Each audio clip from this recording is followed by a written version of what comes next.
잠이 다이어트에 얼마나 중요한지도.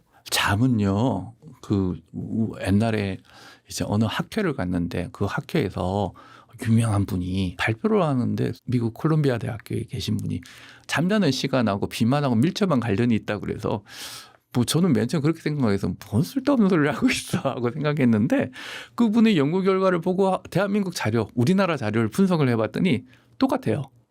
그 정말 그럴까 하고 실제 임상에서 봤더니 이게 너무 중요한 거예요. 이렇게 잠을 제대로 못 자거나 너무 과다하게 자면은 식욕 조절 호르몬이 흔들리고 우리 몸의 대사 반응이 다 흔들리고 스트레스 조절이 안 되면서 이게 살이 찔 수밖에 없더라고요. 그래서 요즘은 잘 하다가 살이 안 빠지면은 반드시 물어보는 게 잠 잘 주무세요. 예. 근데 요즘 경제 사정도 안 좋고 정치 상황도 안 좋고 사회적으로 너무 불안하잖아요. 그러 놓으니까 요즘 살이 안 빠지고 갑자기 이맘때 주면 갑자기 혈당도 높아지고 하시는 분들이 너무 많아요. 이게 수면하고 밀접한 관련이 있고요. 더 큰 문제는 우리 밤이 너무 밝아졌어요. 그다음에 하루 종일 핸드폰을 써요. 거기서 나오는 멜라토닌 여러 가지 블루라이트가 이 멜라토닌 분비나 이런 것들 다 억제시키기 때문에 깊은 잠을 못 주무시고 그런 분이 많고 또 비만도가 늘어나면서 수면 무호흡증 그다음에 코골이가 심해지면서 깊은 잠을 못 자는 분들이 너무 많고 불안 우울이 늘면은 또 그게 수면을 못하게 하고 그다음에 수면 장애 자체가 또 불안 우울을 악화시키고 그래서 요즘 건강 중에 비만하고 수면 장애하고 어느 게 더 건강에 나쁜 영향을 미치냐 하고 물어본다 그러면은 비만은 장기적인 문제고요. 그다음에 그 수면은 지금 당장이라도 많은 부작용을 일으킬 수 그런 경우들 많죠. 어떤 환자분은 한 분 오셨는데 봤더니 코골이가 너무 심해가지고 그분이 이제 양압기 차셨는데 그다음에 혈압이 뚝 떨어졌어요. 그 높은 혈압이. 그러니까 사실은 이 수면이 생각보다는 많은 영향을 일으키고요. 그다음에 이제 다이어트 과정에서 피해야 될 것 중에 하나가 술이거든요. 술을 먹으면은 지방분을 방해하고 음식을 많이 먹게 돼 있어요. 그래서 술을 좀 피해야 되는데 술은 깊은 잠도 못 자게 해요. 그래서 잠자려고 술 먹거나 이러면 절대 살 안 빠집니다. 그래서 그런 것들도 알고 계셔야 될 것 같아요. 그래서 잠은 비만 조절이나 현대인의 건강에 매우 매우 중요한 요소예요. 그럼 많은 연구들이 좀 보편적으로 권장하는 수면 시간이란 게 있어요. 나이별로 다르던데요. 아주 그 젊거나 중고등학생, 그러니까 중고등학생은 성인보다는 조금 더 자야 돼요. 한두 시간. 그래서 8에서 한 9시간 정도 자야 되고 성인은 한 7, 8시간 정도가 좋다고 하는데 근데 이제 시간으로만 따지면 안 되고 질이에요.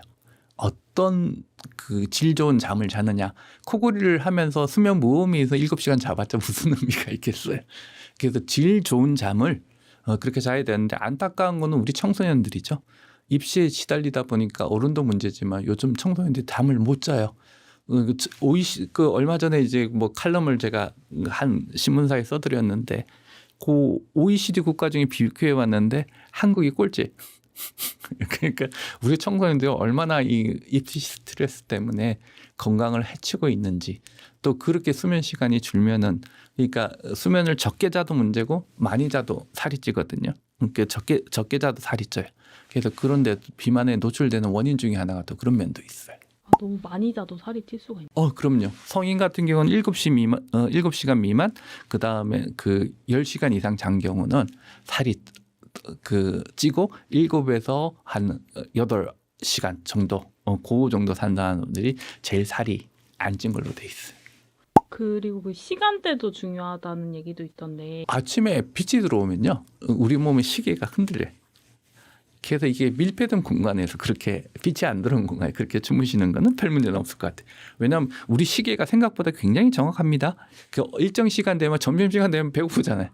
왜냐하면 그 시계가 그 신호를 위하고 서로 주고받으면서 이렇게 서로 이렇게 주고 있는 거예요. 그래서 우리 몸에 있는 시계가 이게 아주 정확한데 젊었을 때는 이 시계가 24시간보다 조금 더 길어요. 그러니까 늦게 자고 늦게 일어나요. 근데 나이가 들수록 이게 짧아져 가지고요. 그 다음에 50대, 60대 넘어가면 이 시간이 짧아요. 그러니까 이제 빨리 자고 새벽에 일어나서 젊은 사람들 불러다가 회의하고 뭐 잔소리하고 왜 이렇게 늦게 나냐 혼을 내시는 거예요. 근데 그 과정이 이렇게 나이가 들수록 이렇게 변하거든요. 그래서 그런 과정을 또 잘 겪어야 되는데 나이가 들수록 이제 그 시간도 짧아져. 그러는데 주변이 너무 밝아 보세요. 그럼 못 자면 그러면 나이가 들수록 그 시간이 변동이 생기고 그러다 보니까 나이가 많을수록 이제 수면 장애 더 많이 생기고 그러니까 우리 젊은 사람들은 인위적인 뭐 공부를 위한 뭐 이를 위해서는 그 인위적으로 수면 장애가 있는데 나이가 들면은 노화의 반응으로 수면 장애까지 같이 와. 그러니까 이제 우리 사회가 어느 한순간에 연령의 구별 없이 다 수면 장애를 겪고 있는데다가 밤에 다 핸드폰 보시고 유튜브 보시고 이러니까 거기에 나오는 라이트 자체가 블루라이트 자체가 또 잠을 못 자게 하고 시간을 다 흔들려 버린 거예요. 그래서 이 불빛이 안 들어오는 상황에서 밀폐된 공간에서 주무시는 건 상관은 없고 시간은 점점점 줄어들고 늘어나고 하는 거 그거는 그 나이대에 맞춰서 본인이 조절해야 되는데 무엇보다도 수면 환경이 중요해. 밤에 빛이 안 들어와야 되고 그다음에 소리가 조용해야 되고 잠을 자기에 너무너무 좋은 환경이 돼야 되는데 요즘 뭐 제 주변에 보면 밤에 불 켜놓고 주무시는 분들도 많아요. 그런 분들 절대 깊은 잠 못 자고 만성 피로, 고혈압, 당뇨병, 비만에 시달리게 돼 있습니다.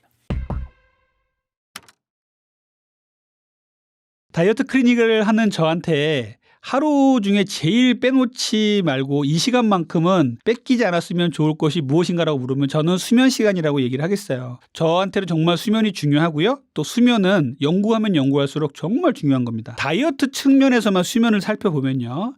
밤 10시에서 새벽 2시까지 숙면을 취할 때는요. 성장 호르몬이 나와요. 성장 호르몬은 아이들한테는 성장을 해주게 하지만 어른들, 다 큰 성인들한테는 지방 대사를 원활하게 해주고요. 식욕을 조절하게 해주고 모든 식욕 조절 호르몬을 정상화시켜줍니다. 그리고 사지 말단으로 지방을 내보내주는 역할을 해요. 그런데 운동이 잠자는 것보다 중요하다 이런 얘기를 하시는 분들도 계세요. 물론 운동도 중요합니다만 잠자는 시간을 쪼개가면서 운동을 한다. 저는 좀 반대예요. 잠자는 게 더 중요합니다. 또 하나는 운동하시는 분들은 아시겠지만 운동을 열심히 하고 단백질을 많이 먹어도요. 잠을 못 자면 근육이 안 붙어요. 근육이 생성되고 재생되는 시간은요. 밤이에요. 잠자는 시간입니다. 그래서 잠이 정말 중요해요. 그런데 요즘 어때요? 우리 현대인들에게는 잠이 정말 숙제가 돼버렸어요. 어떤 분들은 잠에 대한 중요성을 모르시는 분도 계시고요. 어떤 분들은 잠을 정말 취하려고 해도 못 취하겠다 이런 분도 계세요. 연세 드신 분들 중에 저한테 와서 호소하시는 분들 중에 수면을 잘 못 취한다 그래서 어떻게 주무세요라고 보면은 휴대폰을 들고 유튜브를 보다가 잠이 오면 그때 잔다라고 말씀하시는 분들 계신데 이거 정말 잘못된 겁니다. 휴대폰을 켜면요. 인공 발광 조명이에요. 거기서 나오는 밝은 빛이 우리 망막에 쪼여지면요. 아, 낮이구나. 우리 뇌는 인식을 해서 잠을 깨우게 됩니다. 잠을 깨우는 도구를 들고 수면실에 들어가서 잠을 청하는 이 현대인들의 이 업해된 행동은 정말 문제가 있는 겁니다. 그래서 잠자기 한두 시간 전에는요. 모든 밝게 빛나는 인공 조명들을 조금 꺼주시는 게 좋아요. 핸드폰, 태블릿 PC 이런 것들 피하고요. 은은한 조명 밑에서 책을 보다가 잠이 든다. 이게 제일 좋은 거고 이런 것들은요. 수백 년간 인간이 해왔던 것인데 최근 들어서 휴대폰이 나오면서 다 깨져버린 겁니다. 그러다 보니까 우리는 수면 부족에 시달리고 불면증에 시달려요. 그러면 인터넷에 보면 뭐 광고가 수면을 잘 취하게 하는 베개부터 해서 멜라토닌부터 해서 여러 가지 막 팔잖아요. 결국은 문제는 다른 데 있어요. 그 휴대폰을 보지 마시고 끄시고 책을 보다가 주무십시오. 7시간 반 전후, 저는 8시간이면 더 좋겠는데 8시간 정도의 숙면을 취하는 시간을 반드시 가지셔야 돼요. 그래야 우리 몸에 근육이 생성되고요.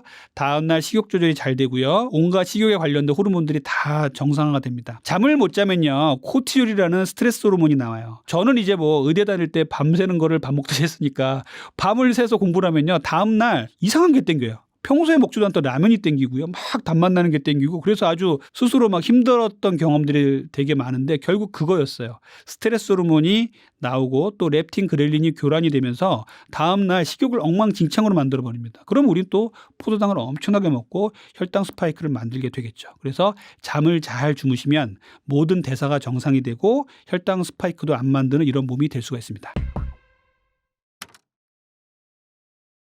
이게 의학적인 연구라는 것 자체는 기본적으로 통계를 기반으로 둬요. 통계에 기반을 둔다는 거는 어디까지나 확률적으로 높은 가능성으로 이러한 행동이 건강에 도움이 된다라는 의미죠. 그래서 예전에는 8시간 정도를 잤을 때 가장 건강하다라고 얘기를 했지만 최근의 통계는 7시간으로 줄었어요. 근데 이거 역시도 개개인마다 차이는 있어요.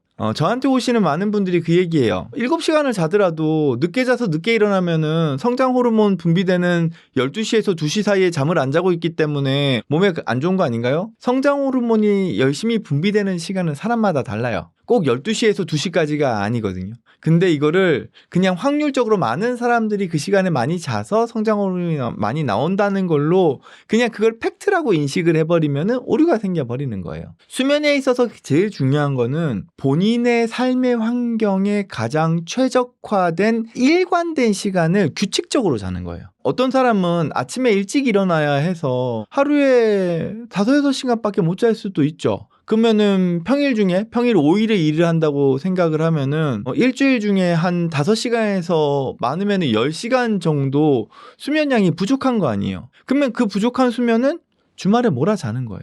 어쩔 수 없잖아요. 근데 그렇다고 나의 건강을 위해서 일을 포기하겠어요? 아니면은 뭐 직장에다가 저는 건강을 위해서 저는 7시간을 꼭 자야 하니 출근 시간을 늦추겠습니다. 할 수 없잖아요.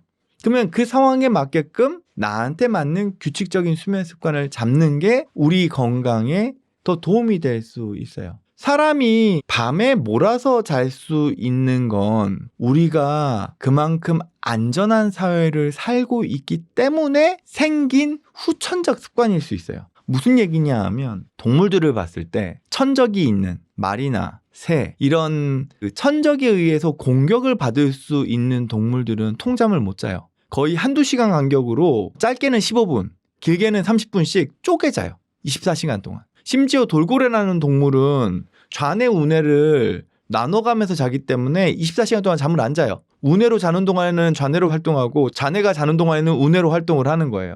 그 이유는 내가 천적의 위험에서 나를 보호하기 위해서죠. 근데 동물들 중에서 오래 자는 동물들이 있어요. 박쥐 같은 동물들. 동굴 저 깊숙한 데 숨어 있으니까 천적이 없어요. 잠만 자는 거예요. 사자나 호랑이 천적이 없죠. 그러니까 15시간, 17시간씩 잘 수 있는 거예요. 우리가 만약에 예전에 야생에서 만약에 삶을 살았다면 우리 역시도 7시간 통잠은 불가능했을 거예요. 그러면 다른 수면의 패턴이 있었겠죠. 즉 무슨 얘기냐 하면 우리는 우리 환경에 맞는 나만의 수면 패턴이 있고 그 수면 패턴을 규칙적으로 유지한다면 그래도 어느 정도 건강한 수면을 가져갈 수 있다라는 거죠.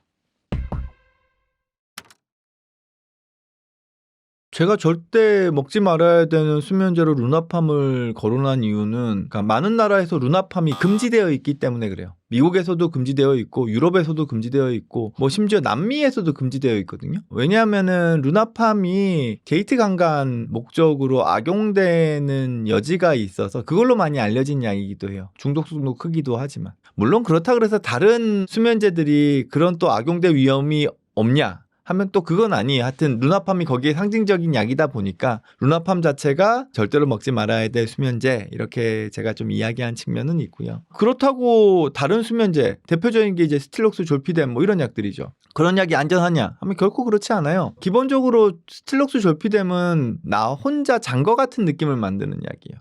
즉 착각을 일으켜요. 드셔본 적 있으신 분이라면은 초반에 다들 똑같은 경험하세요. 약 먹고 누웠더니 눈 뜨니까 아침이더라. 대박이네. 이런 약을 왜 안 먹어? 계속 먹죠. 근데 문제는 그 효과가 계속 가지 않아요. 우리는 기본적으로 잠을 자는데 30분에서 60분 동안 입면 시간이 걸리는 건 정상이라고 봐요. 물론 30분 안쪽이면 더 좋겠지만 60분까지도 우린 정상이라고 봐요. 잠을 드는 데는 시간이 걸려요. 그리고 자다가 중간에 좀 깰 수 있어요.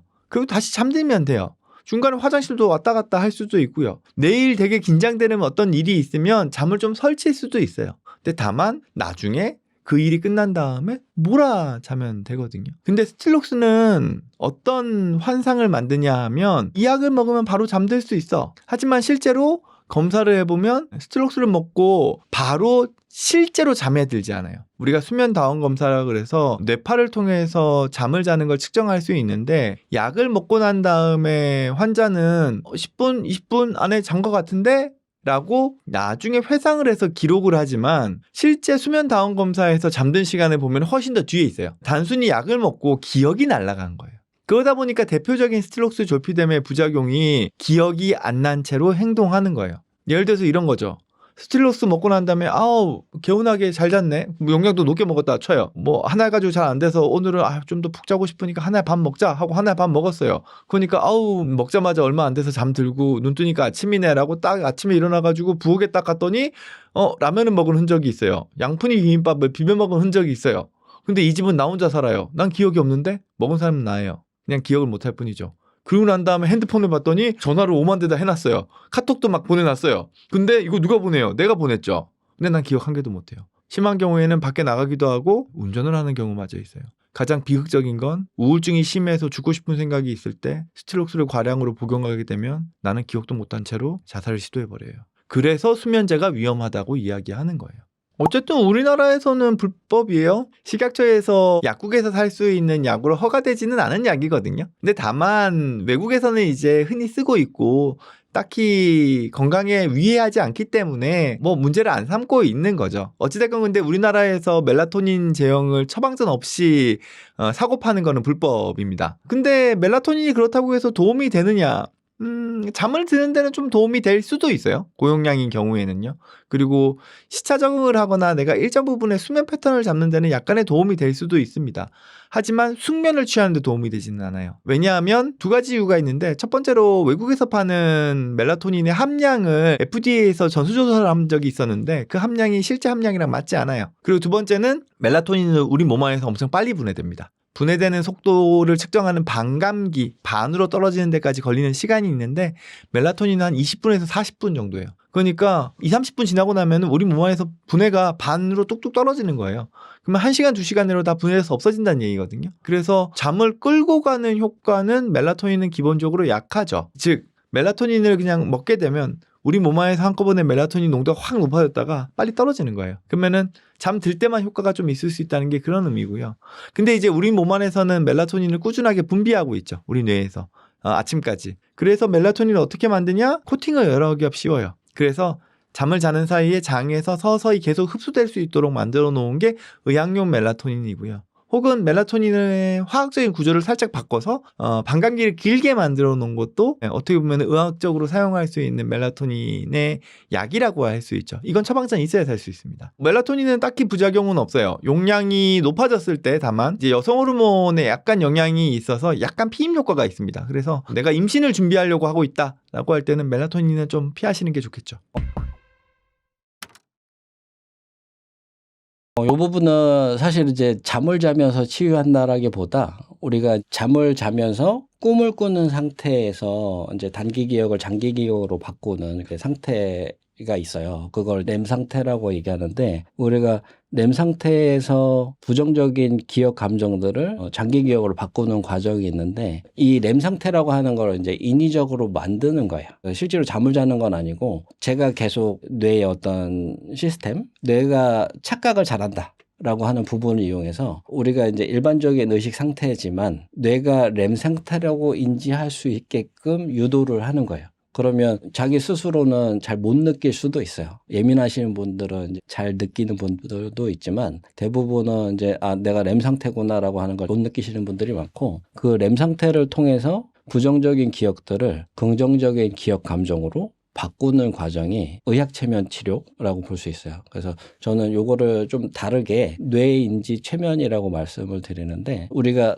트라우마들이 많이 있으시잖아요. 트라우마의 농도에 따라서 사람마다 반응하는 것이 다 다른데 오래된 트라우마도 아주 깊은 트라우마도 요런 이제 뇌가 렘 상태를 인지하도록 만들어서 그 기억 감정들을 풀어내면 굉장히 빨리 치유가 되고 회복이 되는 것들을 볼 수 있어요. 그래서 요거는 이제 혼자 하기엔 좀 어려우시고 저 같은 사람들을 통해서 뇌인지 치유, 뇌인지 최면을 받으셔서 트라우마를 해소하시면 좀 다른 생활을 하시게 되죠. 우리가 이제 트라우마가 있게 되면 일상생활에 자꾸 이제 부딪히고 무너지고 하는데 그런 부딪히고 무너지는 부분들이 해소가 되니까 내가 일상생활을 내가 원하는 대로 많이 하게 되고 제가 소방대원들을 좀 후원해드리는 부분들이 있는데 소방대원들 같은 경우는 이제 트라우마들이 많으시잖아요. 사건 현장에서 직접 대면하시고 보통 일반적인 분들이 알기 어려운 그런 트라우마들이 많이 있는데 그런 부분들은 뇌인지 최면을 통해서 트라우마들을 해소해드리면 일상생활을 아주 좀 편안하게 잘 할 수 있는 그런 분으로 바뀌게 됩니다. 그래서 진짜 트라우마 때문에 많이 고생을 하신다라고 판단이 되시면 이 최면을 통해서 치유하시면 일상생활을 아주 행복하게 지내실 수 있습니다. 우리가 수면은 굉장히 중요한데요. 뭐가 중요하냐? 어떻게 이 수면 시간을 활용하고 어떤 상태를 유지하는 게 중요하냐? 이게 굉장히 중요한 건데 자료 보시면 우리가 수면의 패턴이 노렘 1, 2, 3, 4단계, 렘 단계 이렇게 해서 5가지 과정을 한 패턴으로 봐요. 보통 평균적으로 5가지 한 패턴을 90분 정도 걸리는데 노렘 3단계에서는 면역력이 상승하고 성장 호르몬이 나와요.